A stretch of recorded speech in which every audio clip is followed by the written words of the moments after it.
Friend जय जगन्नाथ जय माँ तारिणी आज न्यू ब्लॉग को आपण समस्त को स्वागत जनाऊँ मो मिकी जी श्रावणर पवित्र सोमवार उपलक्षे मु बाहरी पड़ी चूरा पहाड़ अभिमुखे प्रभु धवलेश्वर दर्शन करने सहित गदला झरण भी देखा सांग मैंने आपण मैंने देखिपारे केते सुंदर दृश्य होती आ दूर चूरा पहाड़ भी केते सुंदर देखा जाउची रास्ता भी बहुत ही बढ़िया होती आपण मैंने जो मैंने भी चूरा पहाड़ देखापी आसवा चाहूँगी कलाहांडी जिलार सदर महकुमा भवानीपाटना सहर ठारू 35 किलोमीटर फास्ट आपण आसीजे फरंग को फरंग पर आपण मैंने फरंग रु 5 किलोमीटर डिस्टेंस रे पाई परिबे ये चूरा पहाड़ पाई रास्ता और चूरा पहाड़ पाई रास्ता भी बहुत ही बढ़िया होती आपण मैंने बाइक की कार जो भी आसीपारे किसी असुविधा ना सांग मैंने मु आसिक पहुँची जाइए चूरा पहाड़र पाददेशर थिबा प्रभु धवलेश्वर मंदिर पाखरे आ देखिपारे केते सुंदर परिवेश होती जेहेतु बहुत ही बढ़िया वातावरण होती सहित स्पेस भी बहुत ही बढ़िया अच्छी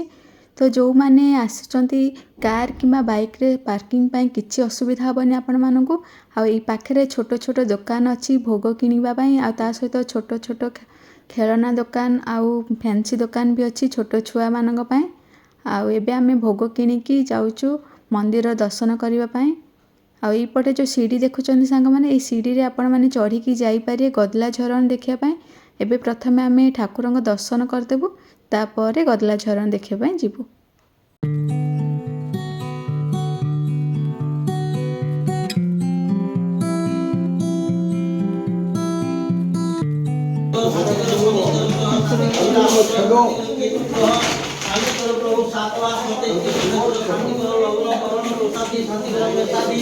द्वादश राशि शांति करो ओम शांति इष्ट देवता शांति विष्णु देवता शांति प्रभु पांच नाशम दूर करो रोग व्याधि दूर करो प्रभु ओंकार स्वरूपाय मम जजमानस्य प्रभु धन धान्य परिपूर्ण करो प्रभु सकल तीर्थ जल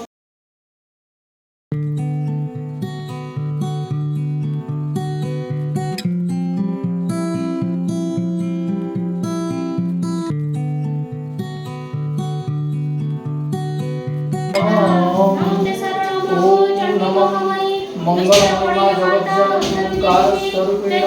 देवी सर्वभूतेषु शक्तिरूपेण संस्थिताय नमः। ठाकुर दर्शन कर सारा पर एबे आमे बाहरलु देखिबापी झरणा आउ ये झरणा देखापी गला बेलू मंदिर पाखरु ही सीढ़ी अच्छी देखिपारे सांग मैंने तापर आरंभ हो जंगल देखो चूरा पहाड़ देख खाली पहाड़ पहाड़ तापर ये जंगल देखा कौ पटे रास्ता अच्छी एपटे छुआ मैंने आस देखो सांग मैंने पहाड़ पूरा जंगल भितर एबे आम चलचु चूरा पहाड़ आउ ठाकुर दर्शन सरीगला एबे चूरा पहाड़ अभिमुखे चलू देखो रास्ता केमती रास्ता पूरा गेटा गेटा होगी अच्छी ना जार आस्थमा थी से जदि आसला हैरान हो ये पूरा पहाड़ ता सहित वर्षा भी आरंभ हो गला कौन करूँ आम पाइलु आम ए छतर नाम जानवा कि आमको झरणा साउंड शुविला देखा जाऊ केते दूर रे वाटरफॉल अच्छी आपटे दीदी आलिया होना ये पाखे कौटी गोटे बोधे झरणा अच्छी पानी साउंड शुविला आठी चलचु देखा जाऊ बहुत ही हालिया लगुच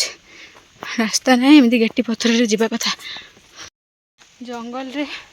चलवा बहुत ही कष्ट देखु सांग मैंने सबुआड़े जंगल आ पहाड़ ता सहित एबे आमे पहाड़र अधा रास्ता रे पहुँची सारी देखिपारे सांग मैंने पहाड़ उपरू तले थिबा गाँ गुड़ार दृश्य केमिति कौन अच्छी देखंतु आपण मान गोटे नुआ जिन देखा देखु यहाँ हूँ बाउंश फूल आ कह जाए बाउंश फूल जो फुटे गछ मरी जाए देखो गछटा भी मरी जाइए आठी रहा रास्ता रास्ता रे आम चलू आ जंगल देखु केमितिका नजारा अच्छी पूरा जंगल रे यहाँ हूँ पहाड़ रास्ता रास्ता चढ़ी चढ़ी आम चलू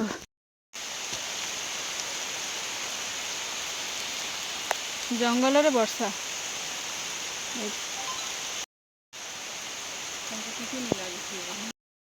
देखो सांग मैंने ये गोटे आम छतु पाइलु जोटा कि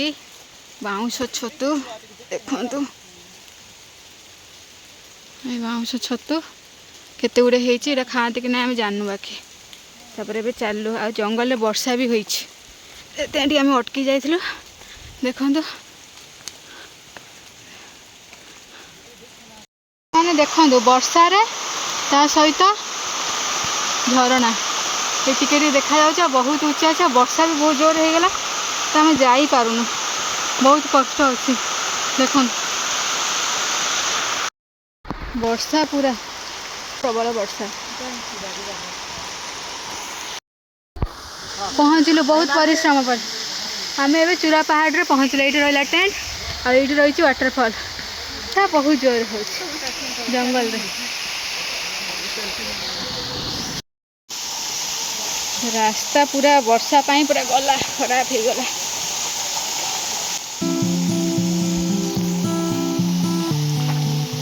मस्त जगहटा है कि वर्षा सब बेकार करदेला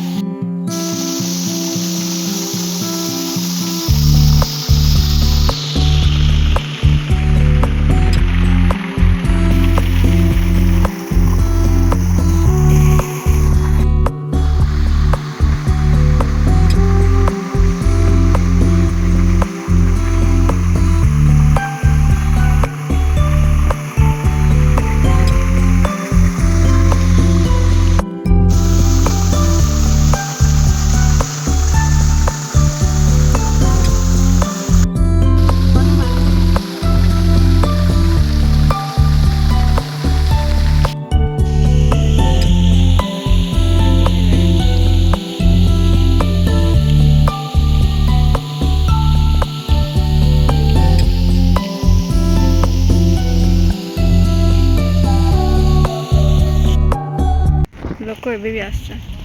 ये रहा पहाड़ तले आम देखुल और एपटे चढ़ी जाइलु अंधारिया पहाड़ रे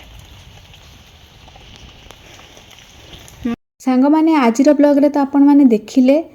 चूरा पहाड़ रे प्रभु धबलेश्वर दर्शन कर सारा पर आमे बाहरी पड़थुलु गदला झरण अभिमुखे आ गदला झरण जीवा रास्ता रे केते घंच जंगल थिला और रास्ता पथुरिया भी थिला तो आपण मानकु मु सजेस्ट करूची आपण माने जदी जेबे भी बुलिया पय आसुचंती आइदर खरा पागरे आसंतु नहले तो शीत दिने आसंतु वर्षा दिने रास्ता टिके जेतु पत्थर रे गोड़ खसी जीवार चांस थाए एक्सीडेंट होबार चांस थाए तो आपण माने सुखिला पाग देखिक आसंतु नहले नेचर व्यू बहुत ही बढ़िया थिला आउ आपण मानक पई गोटे छोटो ट्रेकिंग भी हेई परिबो आ बहुत ही बढ़िया जगह सांग माने जो माने आपण माने चाहुचंती बनभोजी करिया पई एई जगह रे आपण माने आसिकी बनभोजी करि परिबे मंदिर पाखरे बहुत ही बढ़िया स्पेस अछि आउ पानीर व्यवस्था भी अच्छी आपण माने आराम से रोषेई करी खाई परिबे बनभोजीर मजा नहीं परिबे सांग माने आजिर ब्लॉग टी जदि आपण मानकु भल लागिथिबो then like share and comment करिवे आउ हां सब्सक्राइब करबा को जम्मा भूलबेनी रहुची नमस्कार पुणी देखाइबा एक नया ब्लॉग रे।